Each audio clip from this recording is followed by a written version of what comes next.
Hello friends, இந்த வீடியோவில் நம்ம மொபைலில் இருக்கிற ஒரு ஆப்பை இன்னொரு மொபைலுக்கு எப்படி ஷேர் பண்ணலாம்னு சொல்லி பார்ப்போம். நார்மலாக நம்ம மொபைலில் இருக்கிற மீடியா ஃபைல்ஸ், இந்த ஃபோட்டோ வீடியோ அந்த மாதிரி இருக்கிறது எல்லாமே நார்மலாக நம்ம செலக்ட் பண்ணிவிட்டு ஷேர் ஆப்ஷனில் போய் ஈஸியாக ஷேர் பண்ணிக்கலாம், ப்ளூடூத்தில் எப்படி வேணாலும். ஆனால் ஆப்பை வந்து ஷேர் பண்ணுறது கஷ்டம். அது எப்படின்னு சொல்லி பார்ப்போம். ஃபஸ்ட்டு வந்து ப்ளே ஸ்டோர் ஓப்பன் பண்ணிக்கோங்க. ப்ளே ஸ்டோரில் போய் ஏபிகே எக்ஸ்ட்ராக்டர்னு ஒரு ஆப் இருக்கும். அந்த ஆப்பை வந்து டவுன்லோட் பண்ணி இன்ஸ்டால் பண்ணிக்கோங்க. லிங்க் வந்து நான் டிஸ்கிரிப்ஷனில் கொடுத்துருக்கேன். இது அப்படியே நான் இன்ஸ்டால் பண்ணிட்டேன். ஸோ ஓப்பன் பண்ணுறேன். ஓப்பன் பண்ணோன்னா அங்கே மொபைலில் இருக்கிற எல்லா ஆப்புமே இதில் வந்துடும். ஓகேவா? நீங்கள் எந்த ஆப்பை ஷேர் பண்ண நினைக்கிங்களோ அந்த ஆப்பை மட்டும் ஓப்பன் பண்ணுங்கள்.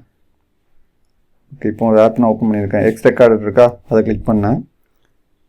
நெக்ஸ்ட்டு திரும்ப WPS ஆஃபீஸ் இருக்குது, அதையும் கிளிக் பண்ணிக்கிறேன். ஓகே, ரெண்டு ஆப்பை வந்து நான் செலக்ட் பண்ணியிருக்கேன். நம்ம செலக்ட் பண்ண ஆப்போட ஸ்டோரேஜ் லிங்க் எங்கே இருக்குன்னா ஃபைல் மேனேஜர் ஓப்பன் பண்ணுங்கள். அதில் வந்து எக்ஸ்ட்ராக்டட் ஏபிகேஸ் இருக்கா, அதில் போனீங்க அப்படின்னா நீங்கள் செலக்ட் பண்ண ஆப்போட செட்டப் ஃபைல் வந்து இதில் இருக்கும். ஓகேவா? இதில் இருக்க .apkன்னு இருக்கா, இந்த ஃபைலை செலக்ட் பண்ணிவிட்டு சென்டில் போய் நீங்கள் யாருக்கு ஷேர் பண்ணணுமோ அவங்களுக்கு ஷேர் பண்ணி அவங்க இன்ஸ்டால் பண்ண சொல்லிக்கலாம். ஸோ இந்த மெத்தடை யூஸ் பண்ணி ஈஸியாக நீங்கள் மொபைலில் இருக்கிற ஆப்பை வந்து உங்கள் ஃப்ரெண்டுக்கு ஷேர் பண்ணிக்கலாம். தேங்க்ஸ் ஃபார் வாட்சிங். நெக்ஸ்ட் வீடியோவில் பார்க்கலாம். பாய்.